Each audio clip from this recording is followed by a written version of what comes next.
So I have a confession. I also haven't showered since I've been here.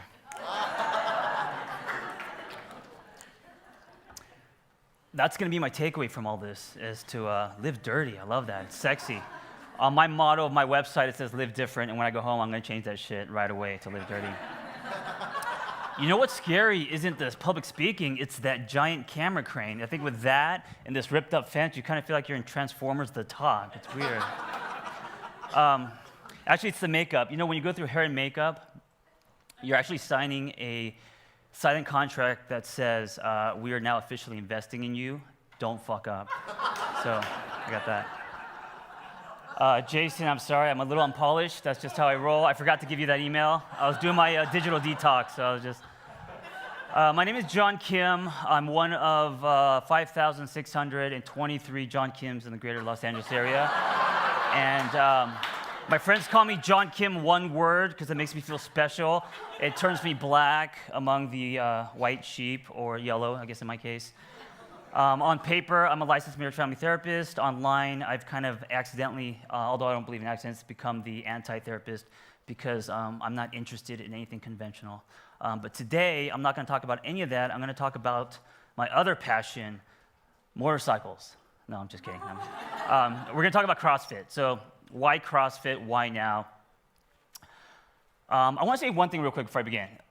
Each and every one of you either have or is on the path of making a huge dent in this universe, and I really mean that because I've been talking to a lot of you guys, and I really feel honored to be a part of this dialogue, a part of this space. I've learned so much, and it's been 92 octane for me to go home and get re-inspired and get back on that typewriter.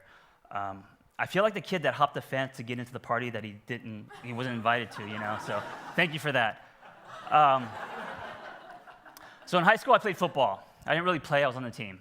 I was the guy, 10 seconds left in the game, and the coach would say, get John Kim in there, 2 words, not one, because the coach was not my friend. And as I'm running on the field, the buzzer would ring and the game would be over. Nothing worse than that slow jog back off the field when you almost played, which has been kind of like the theme of my life. I did make one tackle in my 4 years of football, and I remember grabbing the guy's face mask and thinking, if I let go, I'm gonna have no social life. And I held on, and I wrapped around him like a human tether ball, and he came down, and the coach stamped that as a Korean finger tackle. So that was like my claim to fame. That was my athletic history. Fast forward 20 years later, and I'm going through a divorce, and I'm feeling sorry for myself in this frozen yogurt shop. And this is a depressing story. It's funny how frozen yogurt is now the I feel sorry for myself food. It used to be ice cream. Ice cream is now the I hate myself food. But right next door, there was this adult playground. And I don't mean a porn shop. It was like gymnastic rings, monkey bars, these weird boxes that you jump on. And at that time in my life, I was looking for something different. I was looking for something dangerous. That's what you do when you go through a divorce. You seek danger. That's why we buy motorcycles, actually. But it was called CrossFit. And this was about 5.5 years ago. And no one knew what CrossFit was. And what was exciting about it was very fight clubby. It was very underground. People were doing it in their garages. And I wanted to be a part of this. It felt like a movement. And I joined. Now, I know that CrossFit's controversial, and I know that there's some people getting hurt. And, you know, going back to motorcycles, it's like you hear all the stories, and then it makes you afraid. And I'm just going to tell you what CrossFit did for me, and you guys, I encourage you to check it out on your own without listening to all the stuff that's going on, because it's exploding right now. CrossFit gave me 4 things. So the first thing CrossFit gave me was a sense of belonging. So at the heart of CrossFit is community. And the way that these WODs are designed, they're called workout of the days. Every workout feels like a near life or death experience. And I know that sounds intimidating, but the value in that is that when you do that with 14 other people 4 times a week, it produces a really strong glue if you have a healthy mindset. And on top of that, you have paleo potluck parties and events and clinics, and suddenly you have a safe container, what I call a safe container. And in any safe container, there's growth. So this weekend is a giant safe container, and through all our stories, we're going to grow, right? So CrossFit gives you that. It gives you a tribe almost instantly. The second thing CrossFit gave me was a chance to get back on the field again. In my case, this time actually play.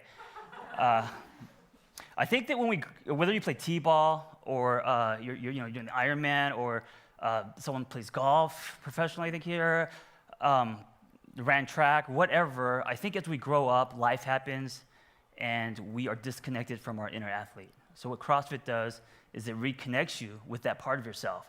And if you, like me, weren't really an athlete, then it introduces yourself to that piece of yourself. And it gives you a cape, and that is really empowering. So CrossFit also is the only sport in the world with an online, worldwide competition where you could play with the pros. And it knocks down that wall, which I think is brilliant. And there's also competitions within boxes. Now there's different leagues. There's scaled versions of competitions. There's for beginners. There's the workout in itself is a micro competition. And if you're competing with yourself, it really tugs on the inner athlete in you. So it gives you that. The third thing CrossFit gave me was a set of new definitions. So I was the guy that used to go into the gym and do the isolated bicep curls and bench press, and I hated doing legs. I looked like a pigeon, basically. So CrossFit made me proportional, you know? And CrossFit, it's not about aesthetics, it's about performance in the sense of functional movement and being able to move your body in ways that we were meant to. And the aesthetics part, that just kind of, that's gravy, it comes with it. But it gave me new definitions, not only that, but with the standards of CrossFit, in the sense it's one of the only sports where if you come in last, you're cheered on more than if you come in first. The person that wins goes back, and they support the people that are, coming after them. And the process of it gives you new definitions. Like when I was talking about my jog off the football field as a bench warmer, if you don't hold up to your standards, and if you don't make yourself accountable, and if you're not honest with yourself, that drive home from the box is exactly like the walk off that field. And so because of the way that it's designed, it gives you new definitions on what it means to be an athlete. And I've realized that it's less about performance and more about character. Out of the 10 million plus CrossFitters, or people doing some form of CrossFit, 60% are women. So CrossFit is redefining what body image and what beauty looks like. And because of CrossFit, strong has become the new skinny. CrossFit's the only space in the world where you could call a woman a beast, and they're like, thank you. It's a compliment. The last thing CrossFit gave me was, and if you're looking for one it could give you, is a rebirth. I tell people that I didn't find CrossFit, that CrossFit found me. Actually, I've never said that to anyone, because who talks like that? CrossFit found me. But I do believe it. I do believe it in the sense that CrossFit came into my life like right when I needed all of those things. And I think the reason why it's exploding is other people are having that experience. It's falling into their lap when they're looking for a rebirth, a reboot, some kind of change. And in that way, CrossFit is a huge tool. So I also believe that whatever you face in the box, whether it's your fears, the way you think, the way you socialize, is a direct reflection of what you face outside the box. And if that's the case, then could you use CrossFit as a therapeutic tool to rewire yourself? And the answer is yes, that's what I did. So when you have new definitions, and you have your tribe, and you have all the social events surrounding this, and you put that in a safe container, it's a perfect recipe for a rebirth. So that's why CrossFit, why now is the other part of this. And by the way, no one's drinking the water here. I don't know why. I think I'm the first one that actually is tapping into this.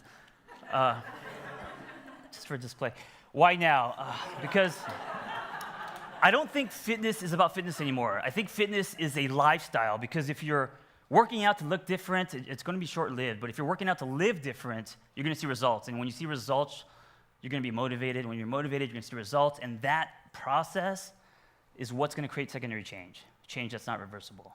And all you athletes know this, that fitness is something that is threaded into your life. It's not, the days of going to the gym with the Us Weekly under your arm, I was going to say it's over, but people are laughing, so I think it's going to slowly fade out.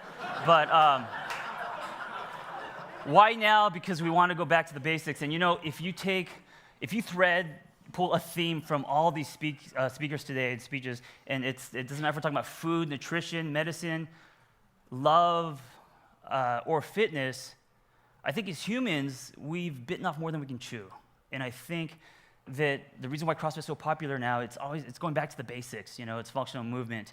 And I don't think that we're meant to do this alone, I think before fitness was fitness, we were very active with our tribe. So why now? We're thirsty for community in a nutshell, I think because we want to feel human again. In my business, as a therapist, they say you could throw a quarter and hit an addict. And I say today you could throw a quarter and hit a CrossFit box. They're everywhere. And I would encourage you guys to give it a try. Just say goodbye to your friends because you'll probably never see them again. Thank you.